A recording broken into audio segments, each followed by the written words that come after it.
Saturday. Who gives you the right to change that to a Sunday? And Rome said, well, we have the power. We have the power to do whatever we like because we are bishops of God. So that's why everything broke off with the Reformation, because this is a deviation from Christianity, because they adhere to the Sabbath. It's the only difference.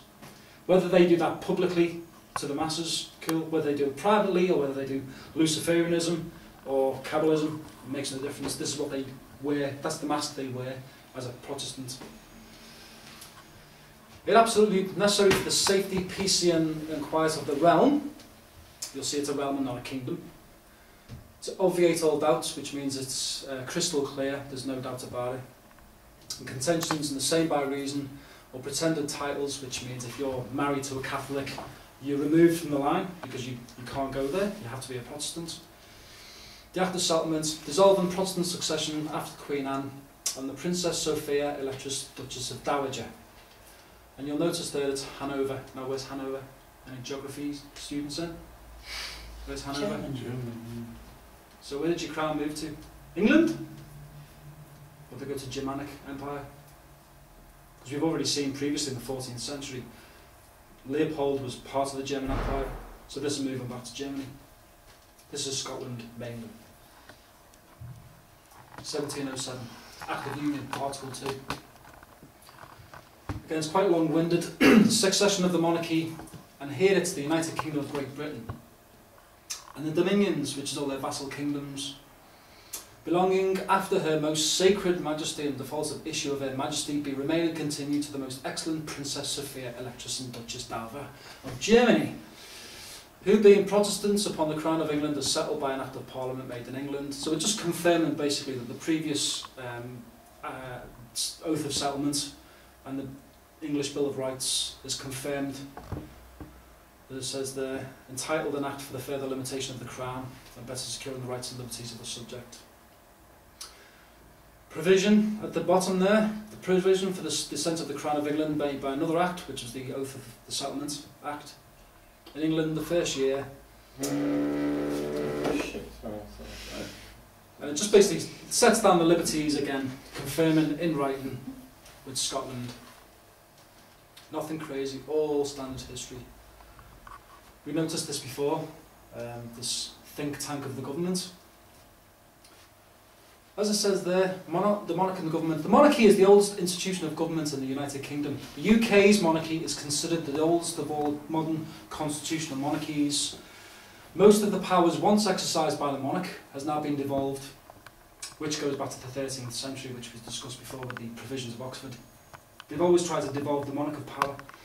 In certain circumstances, however, the monarch retains the power to exercise personal discretion over issues such as appointing the Prime Minister, which he doesn't, he's selected, everyone knows that, and dissolving Parliament, which she really should do. And unless we, as people, start addressing our monarch, we're going to have problems, because she does essentially hold power to dissolve the entire cabinet government, if you can get her to do it.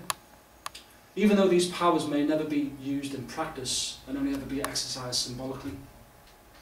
As a result of a long process of change during which the monarchy's absolute power has been gradually reduced, which it has, custom now dictates. What does dictate mean? What's a dictatorship? When someone dictates notes. Tells you. Tells you. They tell the Queen. And she follows ministerial advice. Ministers are basically the crown. The Queen performs a range of important duties. Importantly here, giving royal assent to legislation passed by UK Parliament. Now, there's a problem with that whole mechanism, because the royal assent means that she's ready. She reads it, she stamps her authority, she says, I would like to give that to my subjects. That seems fair. But the whole mechanism is bypassed. The government just automatically do it. So the likes of the UK Terrorism Act, the UK Borders Act 2007, Civil Contingencies Act 2004, all of these are automatic. The Queen doesn't get to see them because she's been devolved of her own power. We're going to see why in a bit later. King George I is another interesting part of history. George was Germanic, entitled to the lands of Duke Brunswick-Luneburg, Prince-elect of Hanover, first monarch of the House of Hanover. Although 50 Catholics bore close blood relationships, the Act of Settlement forbid that, so Catholic emancipation stood, prohibited Catholics. During George's reign, the powers of the monarchy diminished further again, and Britain became a transitional system of cabinet government, which is the entire problem when our problems happened. This is the privatisation of government. That's when the Queen or the King essentially lost power. Didn't really speak much English. He was invested. We was talking about investing before, didn't we? About being invested in something. He got the Order of the Garter, which is a huge secret society. William of Orange died the following year. Sophia became heir presumptive, which means she's next in line to take the throne. Again, standard history. There's your Red Cross again. You're going to see this all the time. George I with his garter on his leg here. King of Ireland and Great Britain. Ruler of Hanover and the Holy Roman Empire. So, are you under English law at this time? Or under the yoke of Rome? It's a self-fulfilling question. You're under Rome. 2 Germanic princes. Also, this, if you look into secret society, I've got a friend who's a high occultist, and he's quite a clever guy. The Garter represents the royalty merging with the 13 witches' covens. So witchcraft became part of the system from that point on. That's what it symbolises. It's witchcraft, or the occult, shall we say. So power increased from that moment on. Isn't that star on one of the police badges? I would assume so, yeah. Yeah. I mean, that's the Garter as well. You can see the belt, Yeah. the belt round it. Who makes them? Well, there's the website for the royals. They make them the most noble Order of the Garter. Again, just to show you these things exist. It's not a figment of anyone's imagination when they say secret societies don't exist. Unfortunately, they do. They absolutely do. Little flowchart. Again, just to quickly show you. Charles I goes through the Act of Supremacy.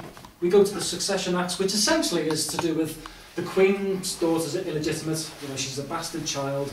Remove her from the line. Someone else takes the power. They bring someone else in. It's basically removing and adding people to the monarchy with succession laws. We go all the way down to the Act of Supremacy, Bill of Rights. As you can see, Princess Sophia Electra is part of the Kingdom of Bohemia. She gives the Germanic Protestants her kingship in Scotland. We move forward to the Union of Scotland, 1707, which then gives us George of Hanover. And then we get to the Parliament of Great Britain, when it gets completely usurped and the monarchy loses power. So yeah, just a quick flow chart. You can look at this yourself. Like a map of Brighton, isn't it? Again, nothing crazy. All standard. Everything I'm giving you here is resourced. It's all common history. You'll see here the Queen with a band of merry men in a crimson and red Order of the Garter. I call her Pharaoh, but Pharaoh is a misnomer. Pharaoh actually means Penetta. Has anyone seen The Land of Osiris by Stephen Mailer? He says that Pharaoh is a corruption of the word Penetta, which means house of power. So the House of Hanover, the House of Luneburg, the House of Savoy, the House of Versace, all these houses are powerhouses. They're all commercial, merchant classes, perfumeries, art, fashion. They're all houses of power. So essentially that's what it means. Pharaoh, Penetta, you're a powerhouse. Not a king, it doesn't mean king. It's actually a feminine derivative. It's a female title. It's never a king as a male. There she is.